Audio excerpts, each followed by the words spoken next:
Hello everyone, welcome back to the Digital Eccentric channel.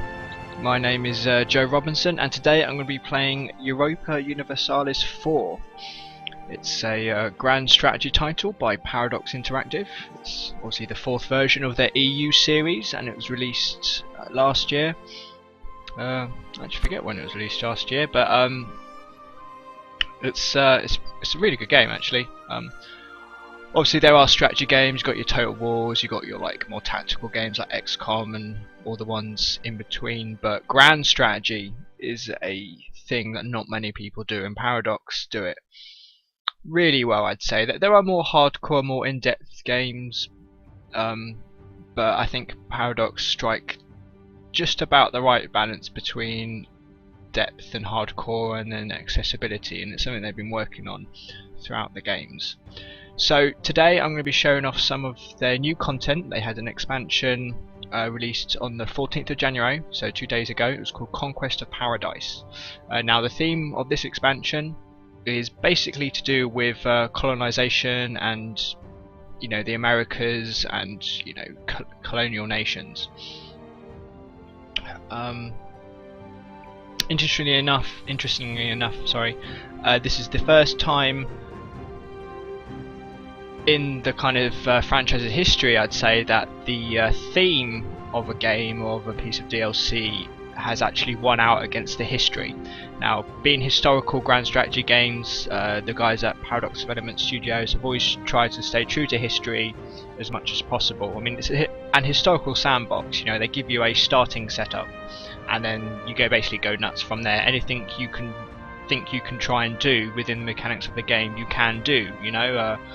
For example, the game starts in 1444, towards the kind of closing times of the 100 Years' War between England and France, and if you play as England, you can try and win the 100 Years' War.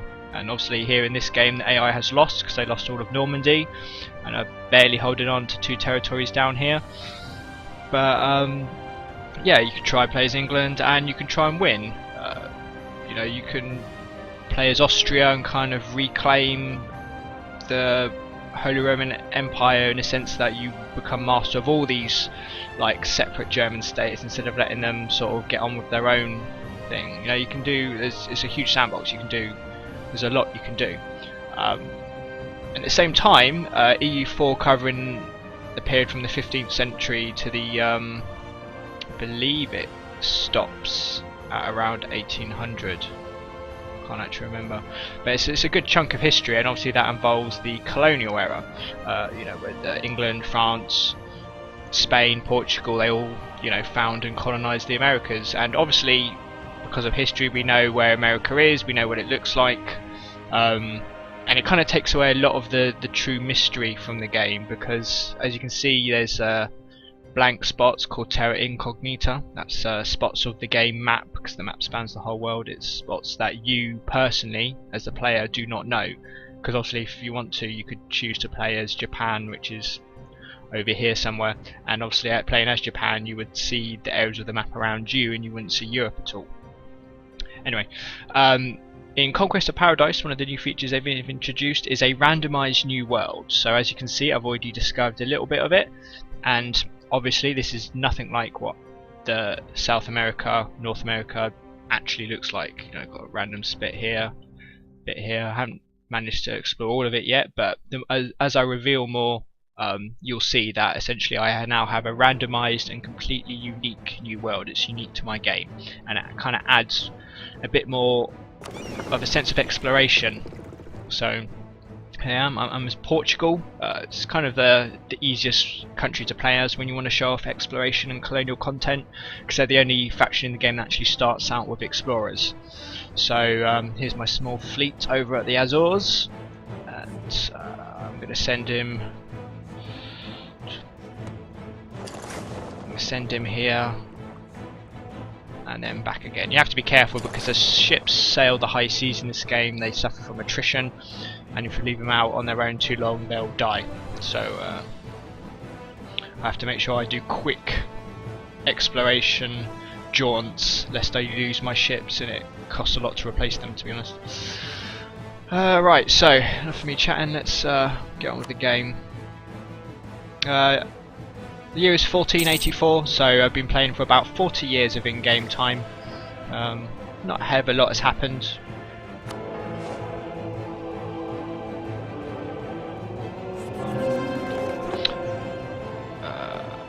I've basically been, well, kind of beaten up Morocco a little bit because they're an easy target. As Portugal, you don't really want to get too involved too much in the affairs of mainland Europe. There's not much for you to do really. You've got to keep Castile on side because you know they're your big badass neighbour. You've got France as well, that's close enough to wail on you if you're, in fact I am in war with France because they attacked, who am I at war with? Yes, so I'm allies with England, and England called me into a war against France and all of their kind of puppet states. Actually, yeah, the French want their land back, essentially. So, I'm officially involved in that. I probably won't do much because, to be honest, I can't. I mean, look at that, it's a stack of 48. The number in here represents every thousand's worth of troops. There's 48,000 troops in this kind of stack alone, and there's another 3 there and another 6 there. So even though I've got where's my army? I've got a modest army, 13 there and a 6 there. You know, I could ship them all back to the mainland. You know, definitely attack these, but then I'd just get trounced by this massive beast here. So really, there's no point in me getting involved fully. You know, I might go and do a cheeky blockade of one of their ports. It's always fun, but there's no point in me getting involved fully because I just get the crap beaten out of me, really. Oh, so my explorer's back. What did they find? They found more water. Excellent. Once they're repaired, I'll send them back out again. But yeah, you have to be. Again, it's really good that you get a new sense of exploration because I've no idea where anything is. I don't know what I'm able to find. What I do know is that these bits of uncolonised lands look very profitable. This represents is the potential tax that I can enact from this colony when it becomes a full city. That's Aruba. So a 7. I bet you really want to take all of these high costing colonies. Just as a contrast, if you look down, there's a stretch of land across the African coast that I can colonise if I want to. Rio de Oro, but it's a base tax of 1. You know, colonies cost time and manpower. I might go for Arugin as a base of 2 once I get a bit more range, because at the moment each country has a colonial range, which is the maximum extent they can send a colonist to stop people rushing and claiming the new world before history, before it happened in history. Essentially, it's a way of just controlling that. So at the moment my range is not very far. There is a map mode for that. Let me just see if I can find it. There we go, colonial map mode. So just zooming out a bit, you see all the little dots of red, those are territories that can be colonised but that I can't reach, and this one green is the one I can colonise.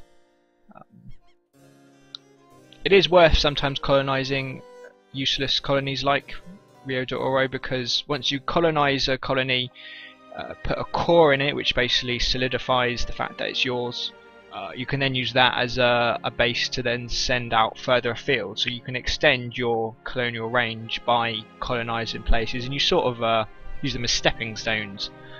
These islands especially, which I own at the start of the game, are incredibly useful for that.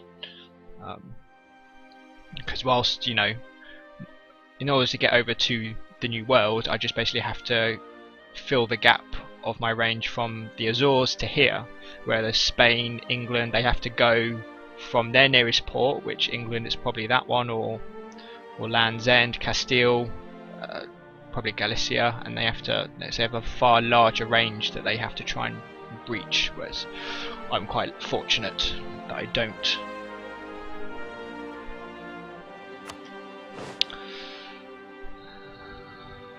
But, you know, Rio de Oro, I'll leave it for now. I'm close to, once I get some extra techs that will increase my range, I should be able to hit these without needing to just colonise a stepping stone. and then I'll have better stepping stones. Like Cape Verde is a good one to control. Just a group of islands, but colonies cost money to set up as well, so.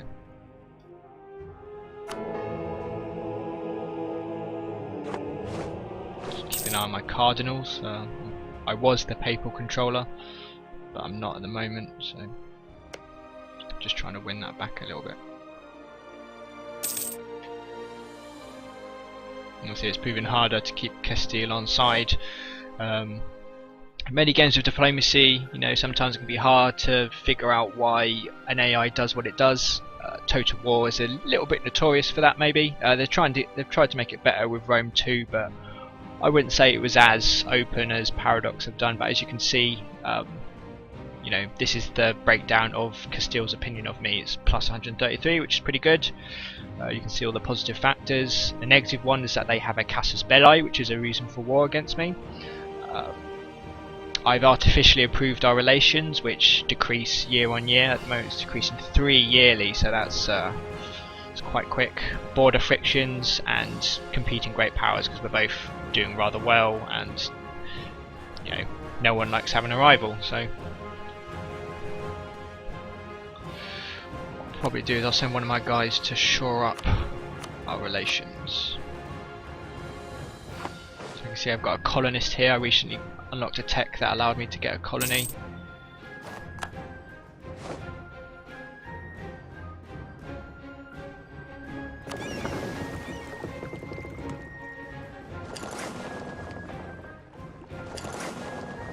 Send it there. So yeah, colonist allows me to get a colony, so as soon as I've got the range and the right target, I'll start colonising the new world.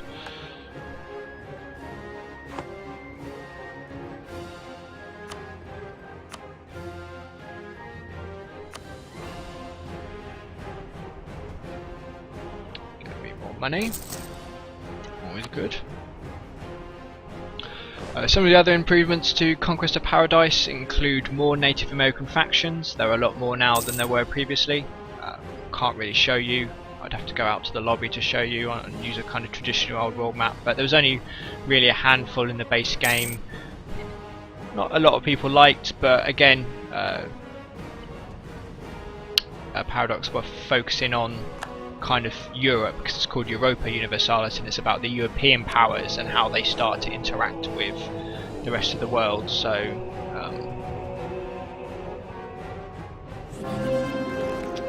things like the Americas, you know, India, China, they're all going to be secondary. But you know, the last expansion for EU3 was called Divine Winds, and it focused on Japan, as far as I remember. So you can see it's coming. You just got to give them time to, you know, do their thing.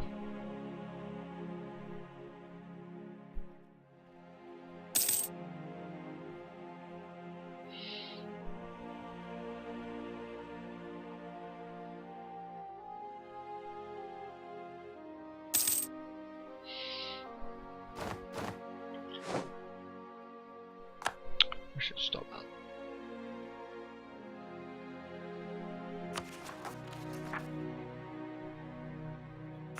Oh, ports are being blockaded, cheeky.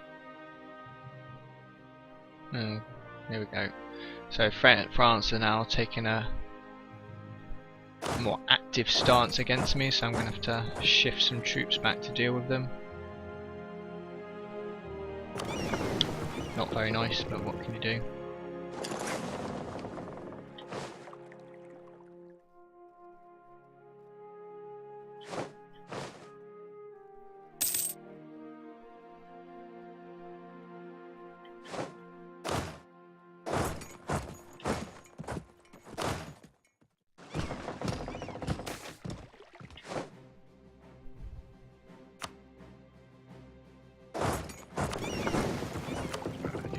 Admiral.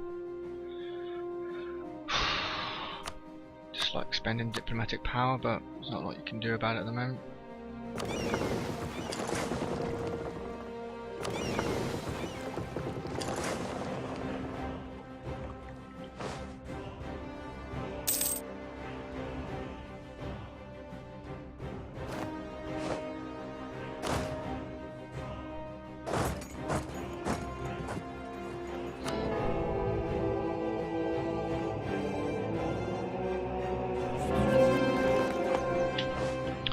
running battle with England over this one cardinal.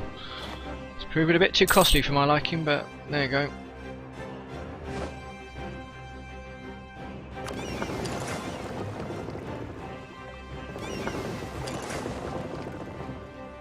This isn't good.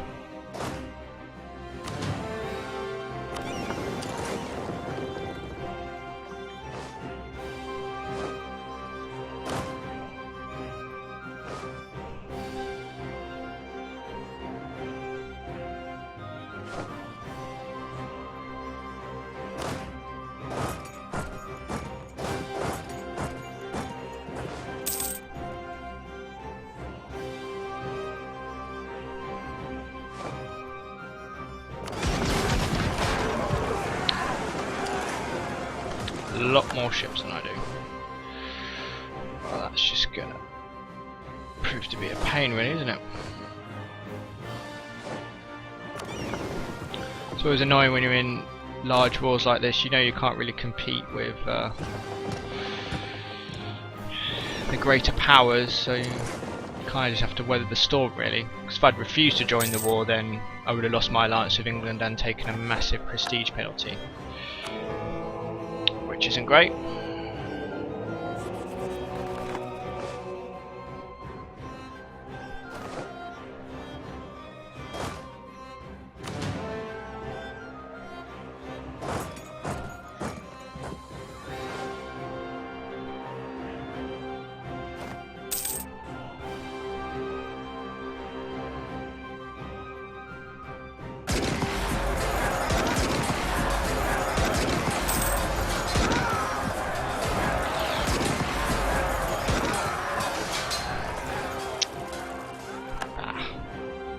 Going to happen. Right, so I'm just going to have to leave them to it, really. Let's go find some more of the New World instead. Is it the sea zone? Yeah, that's the sea zone.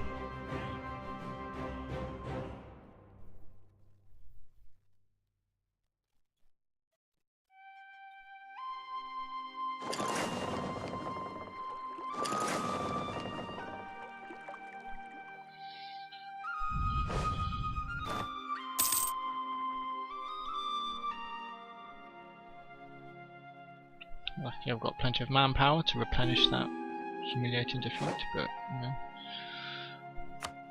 Oh, go on, Tripoli. Have fun.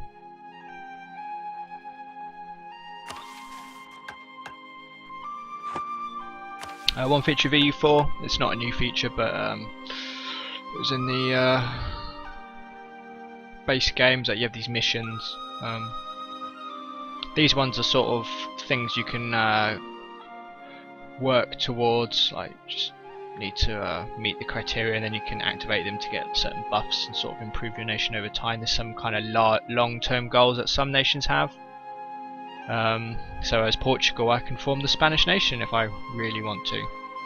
I probably won't. I'll leave that to Castile and Aragon to fight it out.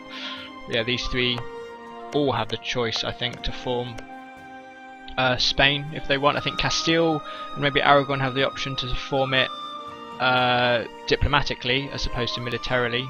I only have the option to form it militarily. But yeah, that's a long-term goal if I want to aim for it. England is obviously to create the United Kingdom.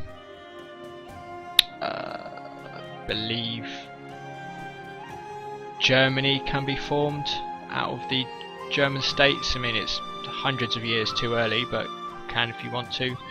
Hell, you can even form the Kingdom of Germany in Crusader Kings 2 if you want to, but there you go. Prussia is also an emergent one. You can either do it as Brandenburg. I've done it as the Teutonic Order a number of times, and I think some of the other ones around here can form Prussia if they really try.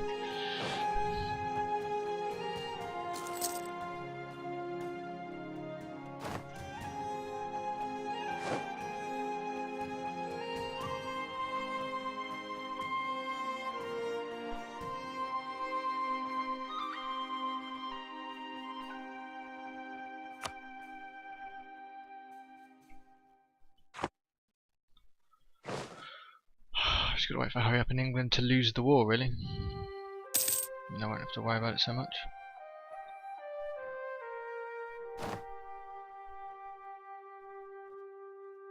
What's he found? Not a lot of interest. Do get to better look to see what's around here. There's probably another spit of island there, but this is also definitely a sea territory, so this is probably a couple of islands on their own.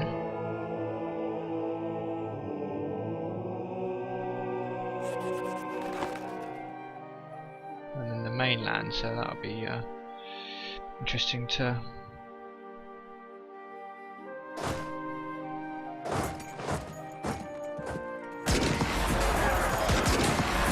Now they made the fatal mistake of gathering all their troops into one place. Never a right idea.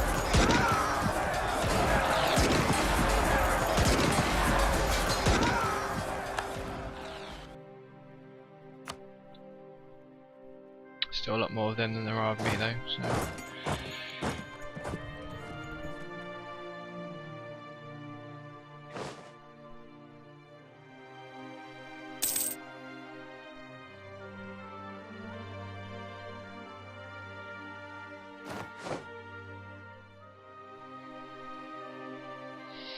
Oh yay, they're piling more troops onto the mainland.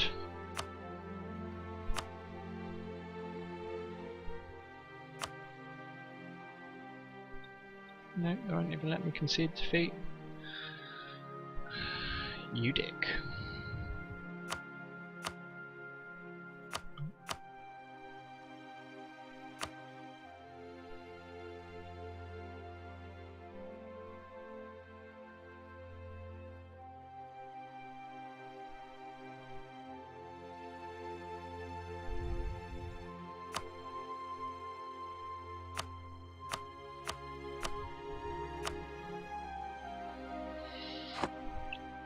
Nope, can't even give up.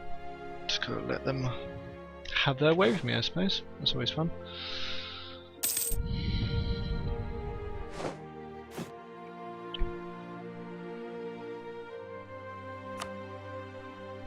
Let's just get more money.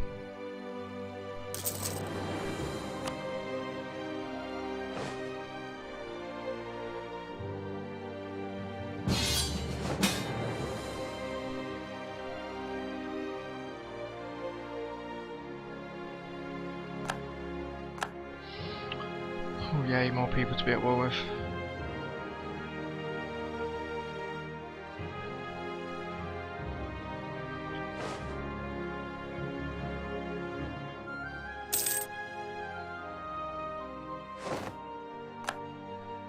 Oh good, I've lost one of the claims I kind of picked up. The game's quite good at randomly assigning you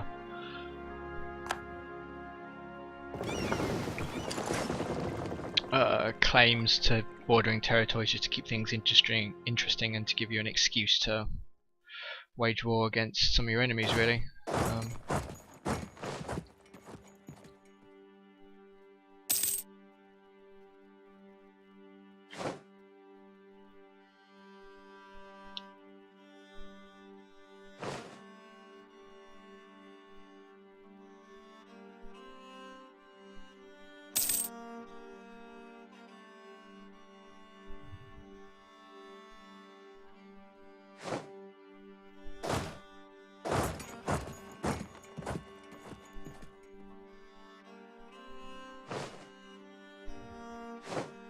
Good, they returned. Right, let's see what we can find here. I suppose the final thing worth mentioning about Conquest of Paradise is the game's new approach to overseas colonies. If you colonize, I think it's what, 4 or 5 colonies in this, like connected in America at the moment. It only works in North and South America, nowhere else in the world. Even because there are a few other areas that you can colonize, but if you get a group of like 5 colonies or so, they will form their own colonial nation, so they will become a subject nation as opposed to a spot of land you can control directly, and they will act independently.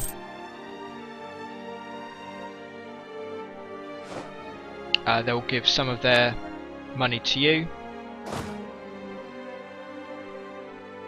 but ultimately they will kind of do their own thing, and you can sort of increase the amount of money they give to you, or you can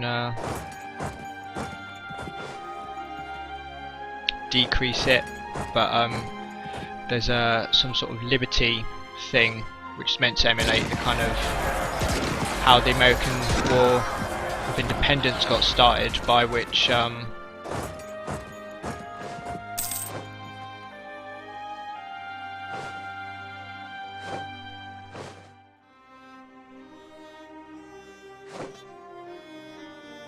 what are you doing? Yes, so you have to be careful because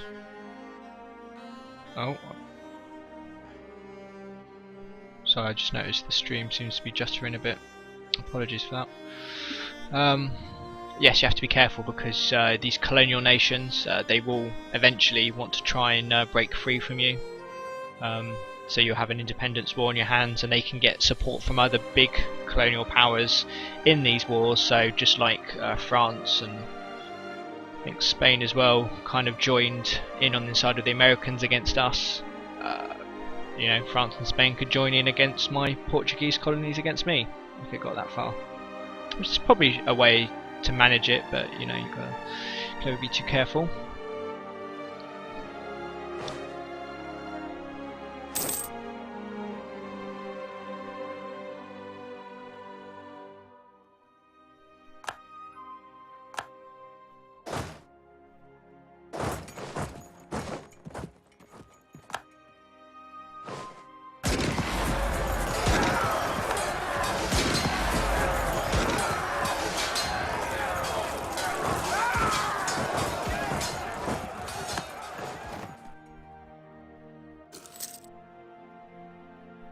This AI is smart, I'll give him that.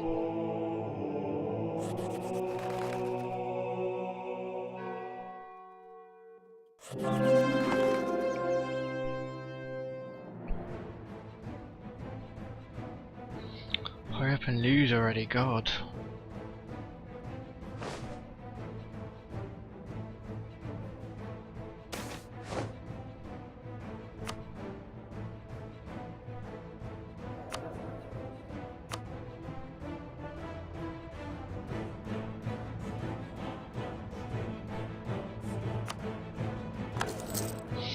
It's good to have advisors.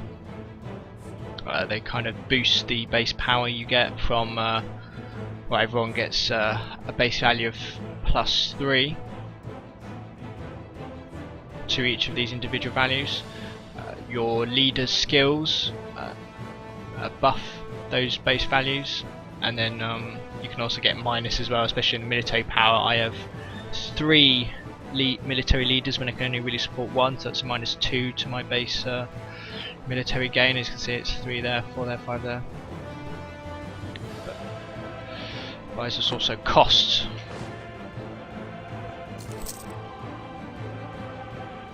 So you have to be careful.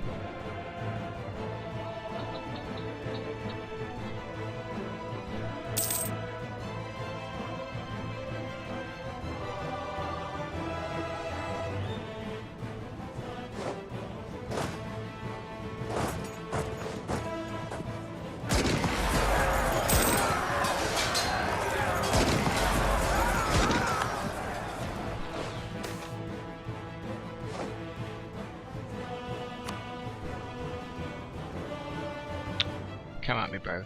Come at me, Algiers. Just try it.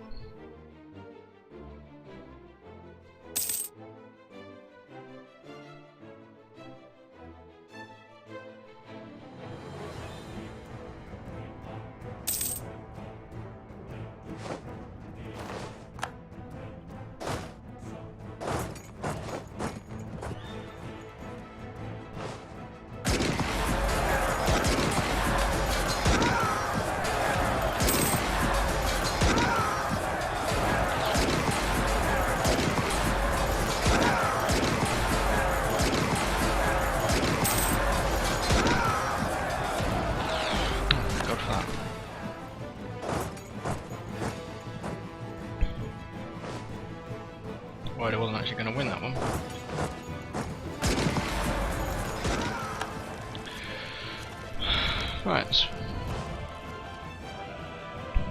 one less thing to worry about. Just got to really bop that up now, and I'll get my way. Right, what did we find over here? Yes, that's what I thought. So we've got a couple of islands here.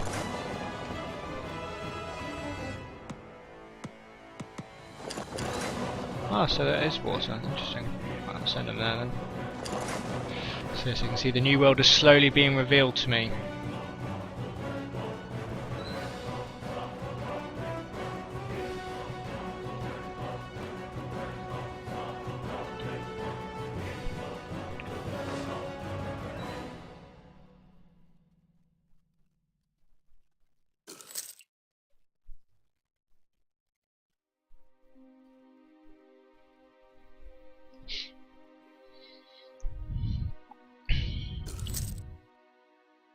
Something else really to talk about as far as Conquest of Paradise is concerned. Some minor tweaks. Like there's a new thing for sort of other parts of the world called a protectorate. Like if someone's part of a vastly inferior technology group to you, you can make them a protectorate.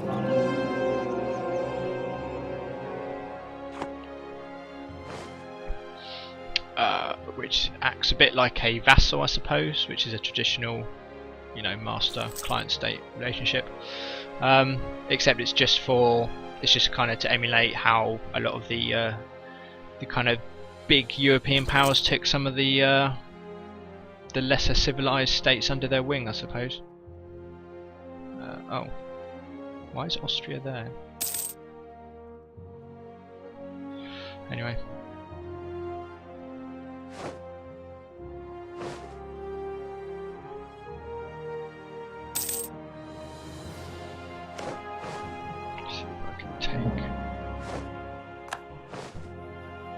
Vieira before this guy takes Lisbon.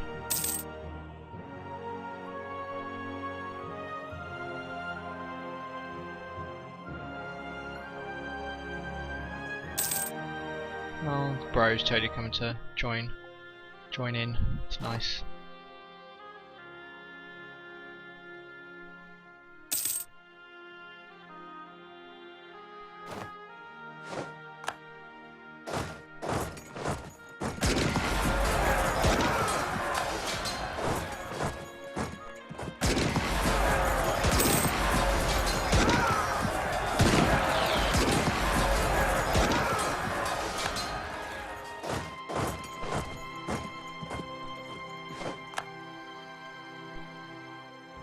Waldensian heretics. Who are they? No one asked you to get involved, mates. Got it covered. Oh, I have 5 people viewing. Hello everyone. Excellent, right, so this is what I was waiting for essentially. So just a quick explanation, this is the tech system in this game. You have 3 basic fields: administrative, diplomatic and military. As you accrue power, you basically fill up this bar, and when you get to a certain value you can go to the next level. On the administrative technology tree, every so often you get to unlock idea groups, which are these. Idea groups are essentially ways to sort of customize or fine-tune your nation along lines that you want to take it on. So I chose exploration, which means that I will be unlocking techs that are useful for exploring and eventually colonising the new worlds. I've already done 2. First one gets me a colonist. Second one allows me to recruit explorers and conquistadors, which are important for 1, exploring the terra incognita sea zones, and conquistadors are for the terra incognita land zones. And once I've explored a land zone, I can colonise it, assuming I have the range. So the third one I'm going to get, overseas exploration, increases my range by 50%. You also get a bonus tech along the Portuguese line, which is quite useful, which hopefully, as I'll be able to point out, yes. So if you remember before, I couldn't colonise this group here because I didn't have enough range. Now I can, because my range is increased. Still not enough to get across what is it? My colonial range is 240 and it's 287 away. So I reckon with another boost, even if it's just 50% boost, I should be able to get over to the New World. So that's exciting. This is good. We're able to get a head start on the rest of Europe and hopefully rake in the money. So first things first.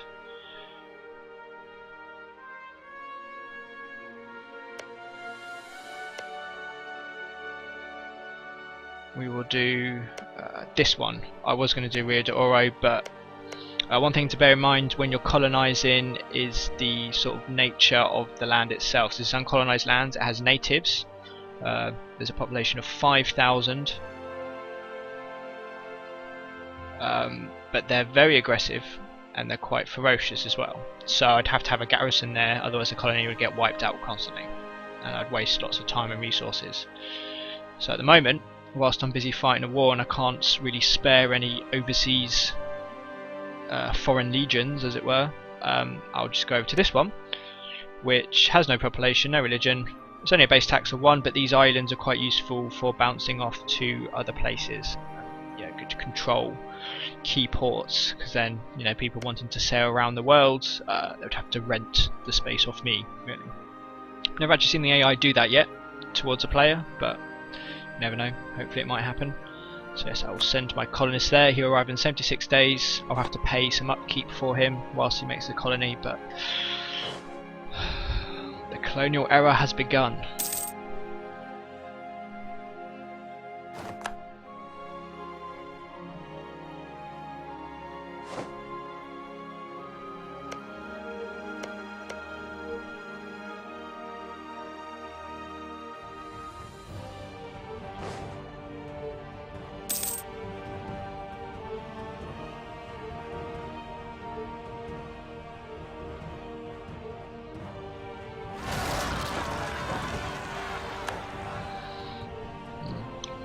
That's always bound to happen.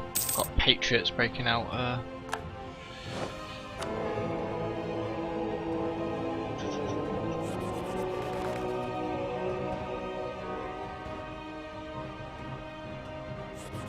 I've kind of lost that fight with England for that cardinal because I don't really get enough paper influence to have 2 running battles going at once. So I'll just have to give up on that one. Once things I've sorted in the home territories, I'll ship everyone back across the water and sort them out.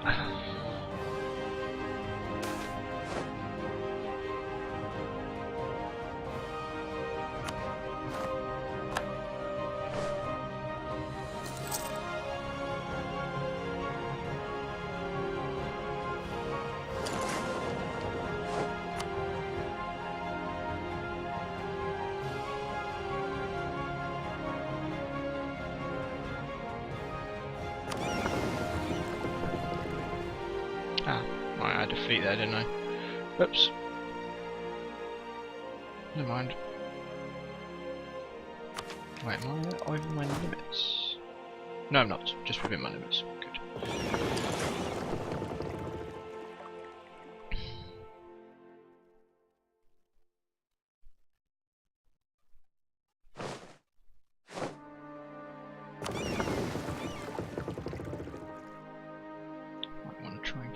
Out of the way.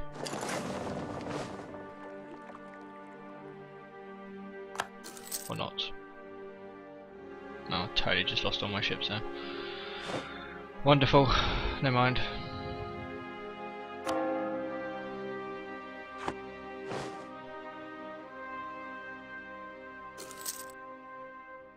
It's actually going to be harder than I thought to get my guys across the sea,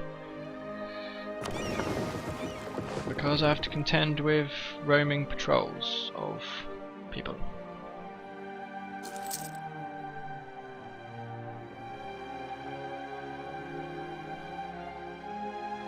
Especially this dick here. Can we please just, you know, so offer tribute, I will. Am I not even allowed to concede defeat?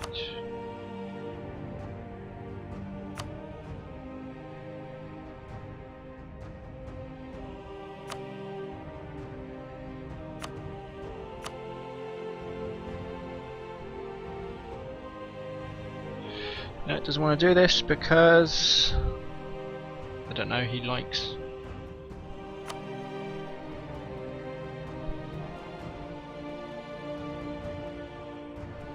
What? I'm not going to do that. I need them, my friends.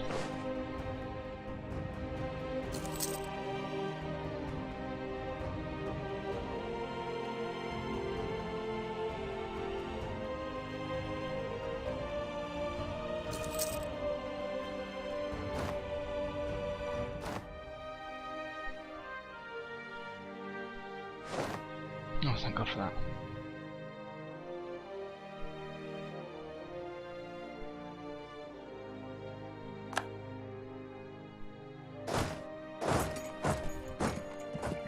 Get him back over the water.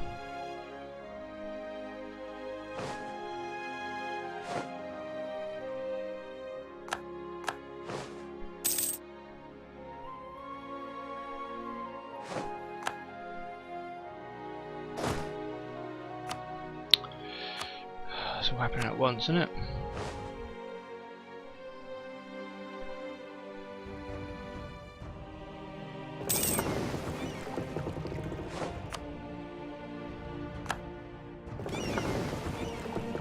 What else can we discover?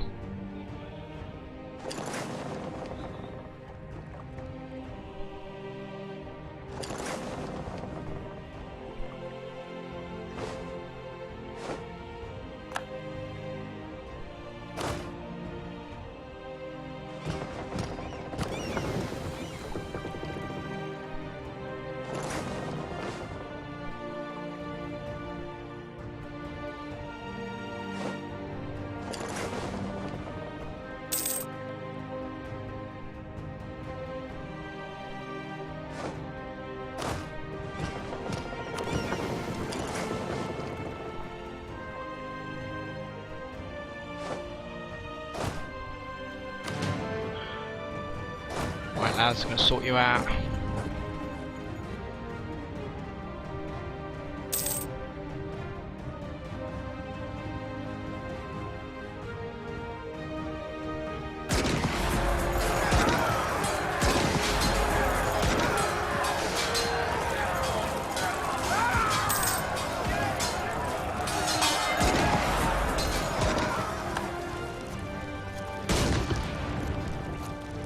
I see now the Spanish are getting involved in the colonial game. They've colonised Rio de Oro. You're welcome to it. It's a rubbish piece of land anyway.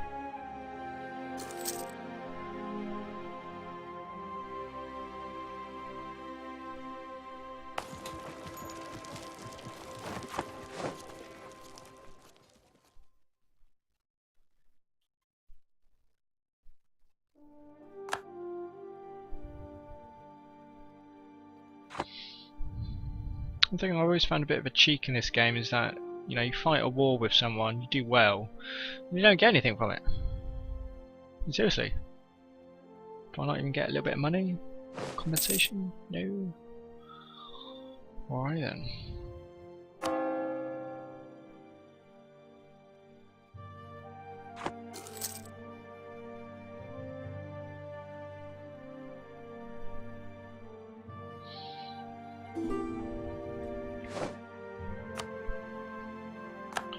Yeah, go and get out of here. Right, I've now got to reassemble my fleet somewhat because I lost most of it.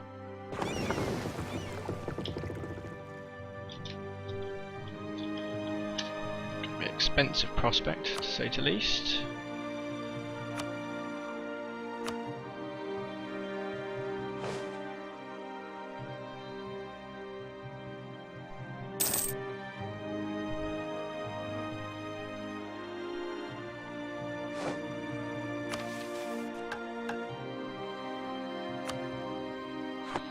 It's an easy mission.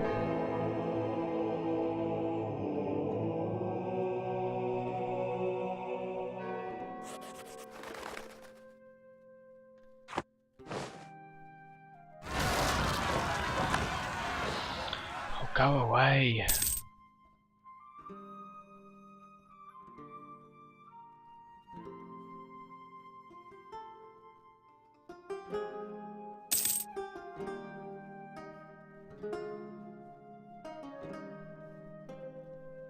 My war exhaustion's gone up a little bit, I think.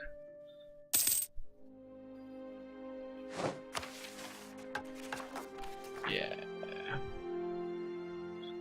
It's gone up a little bit.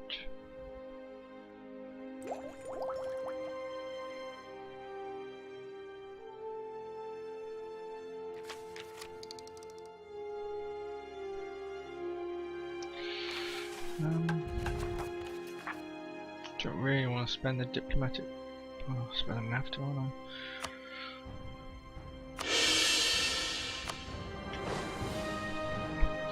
It's probably you kind of have to balance what you spend your points on.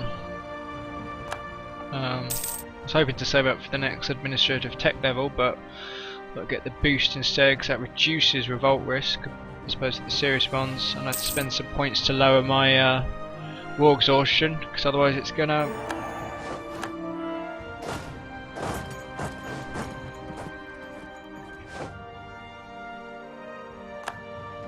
It's gonna go down too slowly to really mean anything, so.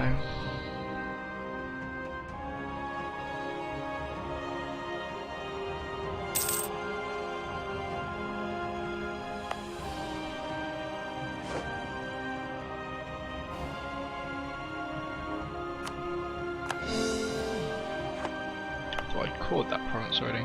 Maybe you lose the core if rebels take it now. Don't know.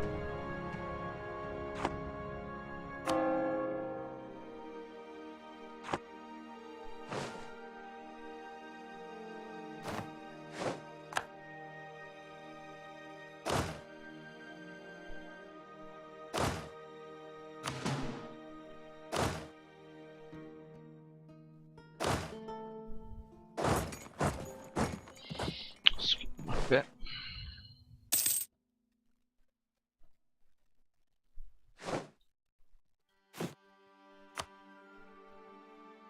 I'm just gonna build cannons now. That's always fun.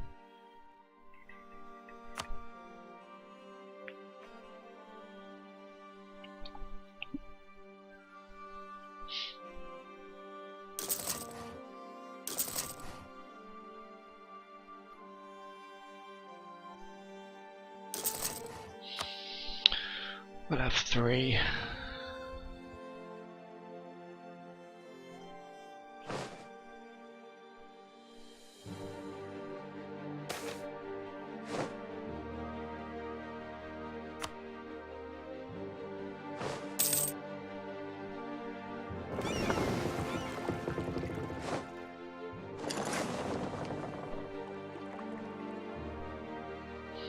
Do you know, whilst we're here, let's go north a bit. Because after all, there could be land right here for all we know.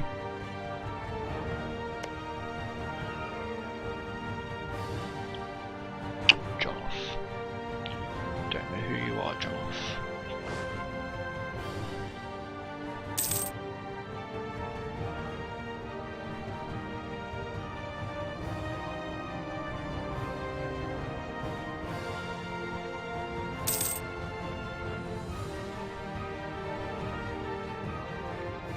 As you can probably tell, I'm not really one of those min-max players. Don't know if any of the other people who stream these games like me are like that, but I don't really believe in min-maxing or learning a game to such a point where you can always do the perfect actions and stuff. Just don't know.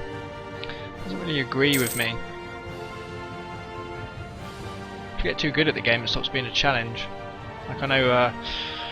In Crusader Kings 2 there are people who, you know, when they start a game they know exactly who to marry and then who to kill, and you know, within 10 years they'll own the whole of Europe. I mean, that's not really fun. I mean, yeah, I suppose it's something quite like when you speed run a game to see how quick you can complete the game, you know. I suppose I can see the challenge in it, but you know, doing it all the time and just don't get it.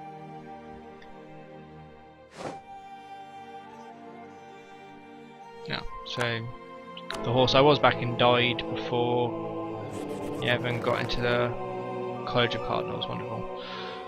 And yeah, I've lost. Oh well, might Might bow out of the card papal game for the moment.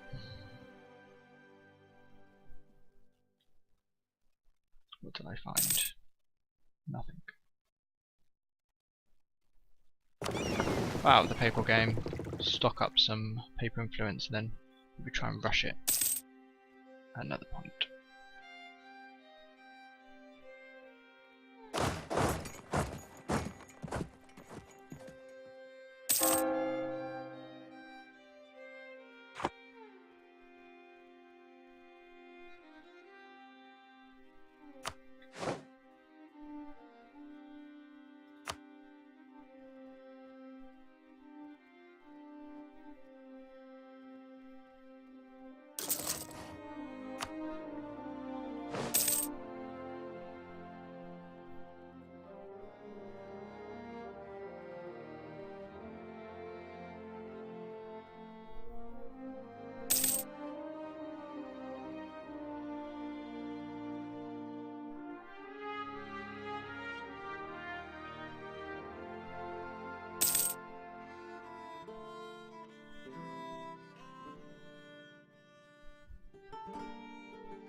See what else I can find.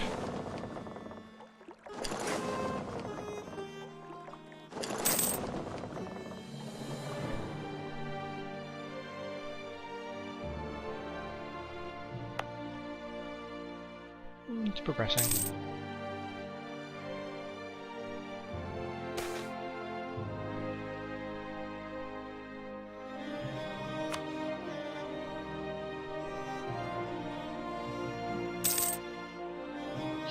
So yeah, just a quick look at how the colonization mechanic works. Just pause the game for a second.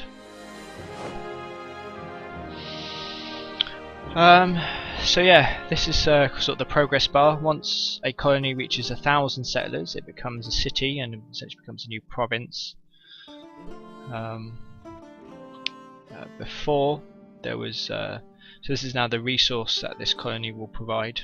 It's kind of random, based on maybe certain factors, like I think certain territories have a better chance of getting certain things. This is the presence of my colonist. I can actually recall my colonist and then send him to another colony to oh, cheeky. So yeah, the Castilians did what I was contemplating on doing, which was building a colony and then bouncing to there and then abandoning that colony. Oh well, never mind. So anyway, so yeah, so it's always good when you get like a nice rare resource because it brings in lots of money because no one else will have it. Naval supplies, it's alright, I suppose people need naval supplies. Especially because you can see that the price is 2 gold per unit, maybe, I don't know. And there's not enough supplies to meet demand, so that's always good. This would be where the natives were, but obviously there's no natives here. So yeah, growth of 45 a year. So once that bar reaches to 1,000, the colonial process will be finished, and it will become a new province for me to manage as normal. And it won't be a colony anymore, so I won't be paying colonial upkeep. With the colonists there, there's a greater chance of settlers going there. So if you have a colonist there, it will become a full-fledged city quicker. But obviously, you don't have to keep him there.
they find?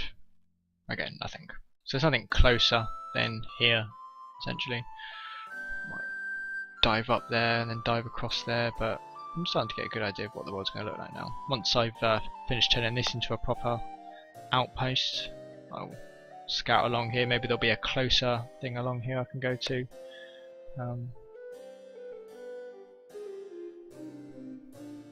Or maybe I'll start exploring bits of Africa. We'll see. We'll see.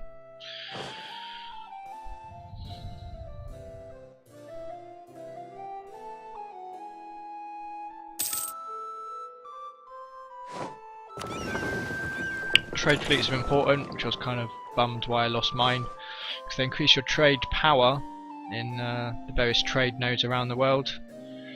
Trade is an important source of income, and the more power you have in the trade node, the more you can influence it or collect money from it. So this is my home node. I've got a merchant here collecting money. Sevilla is an end node, so there's no outgoing nodes. All the money flows into Sevilla, but only if the surrounding nodes are influenced as such. So here in Genoa, which is a neighbouring trade node, there's a lot of competing influence. I'm doing my best to send money down here, so I'm sending 2 golds worth of money into Sevilla, but other people are sending money elsewhere.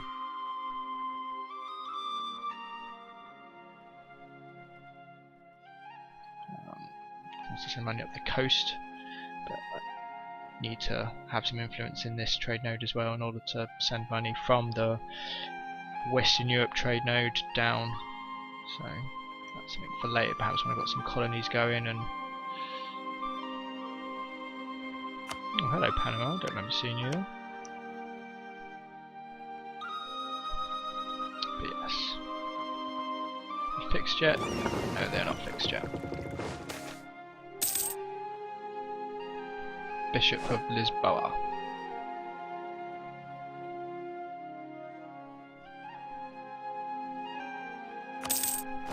I'll take the money, thanks.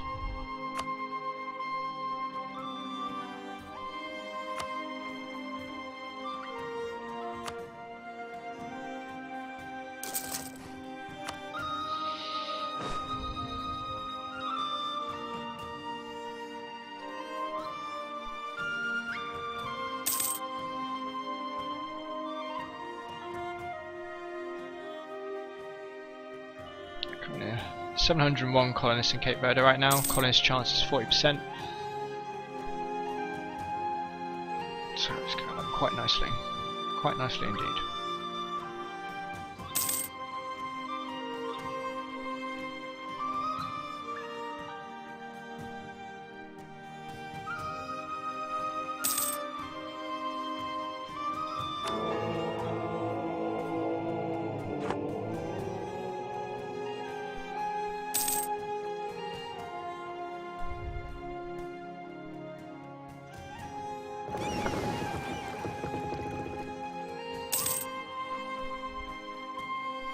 Dive up there, see what's along there, and then come back.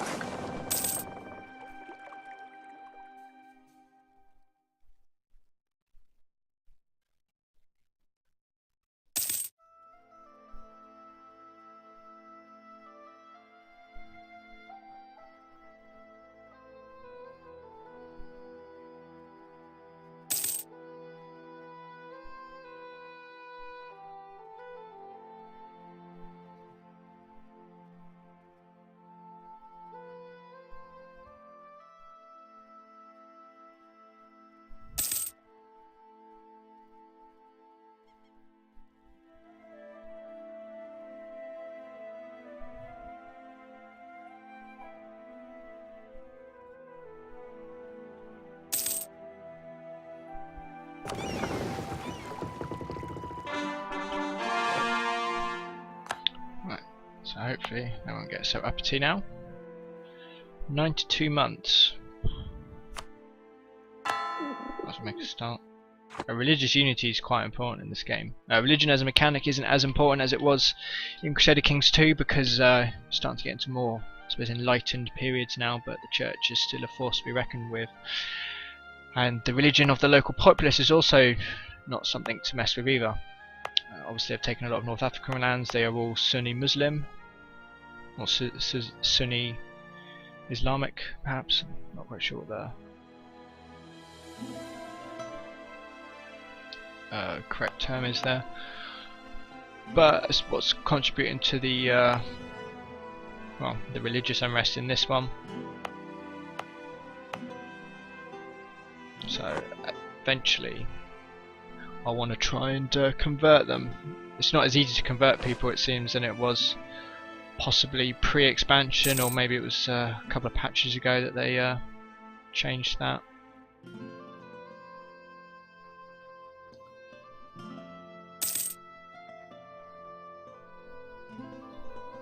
But it's just something I've got to keep an eye on, really. It's what's tying up a lot of my troops in North Africa and not on the continent.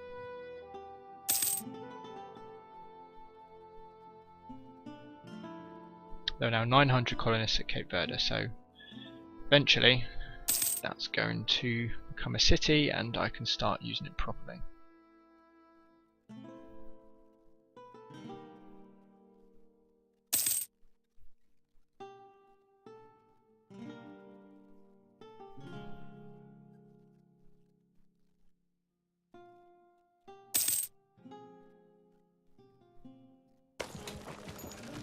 The Aragons are being pounded on by the Ottomans.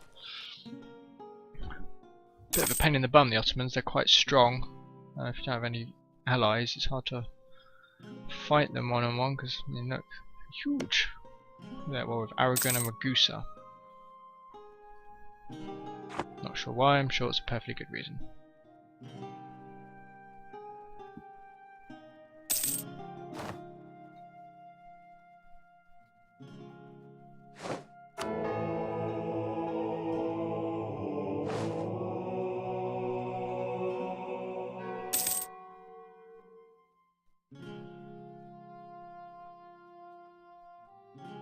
Trying to get votes back out.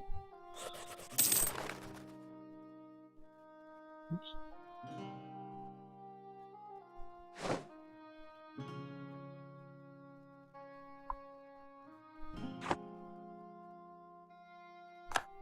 Huzzah! Self-sustaining.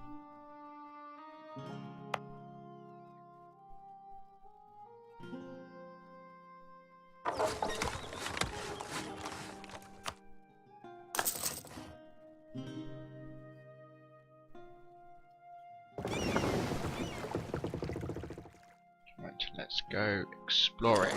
See what's close, shall we?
Another colony to colonize now.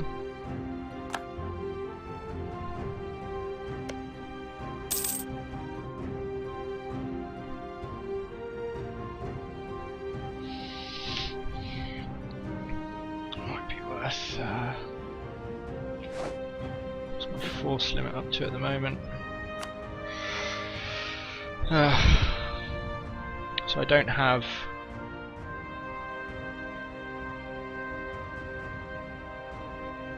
Can't really build any more units, so I'm going to have to split them off from the main group.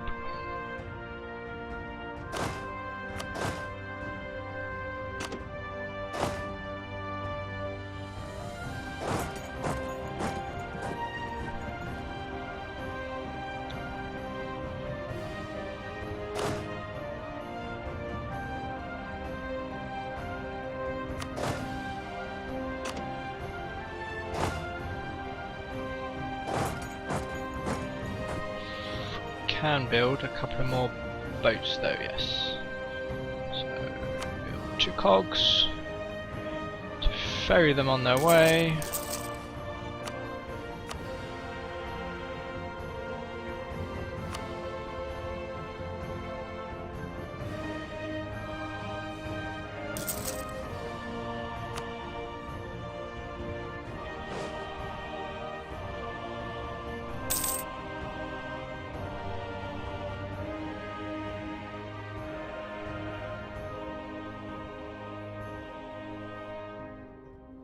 And there's nothing.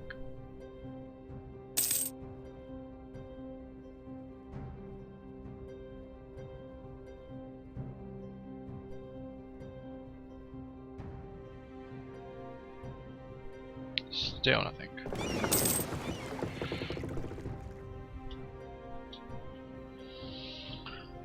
Wonderful. Never mind.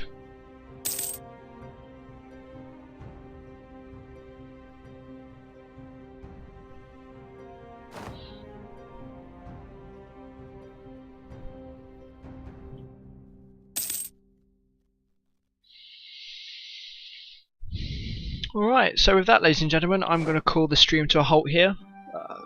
Been streaming for about an hour and 7 minutes now, so this is just a kind of brief snippet of Conquest of Paradise. I know it was hard to show off a lot of the mechanics because I'm still trying to explore the new world, and also I can't even get over there yet, so I can't really show you the colonial nations and stuff like that. I might play this game sort of on my own and get it to a more advanced point, and then show off more of the kind of newer stuff then.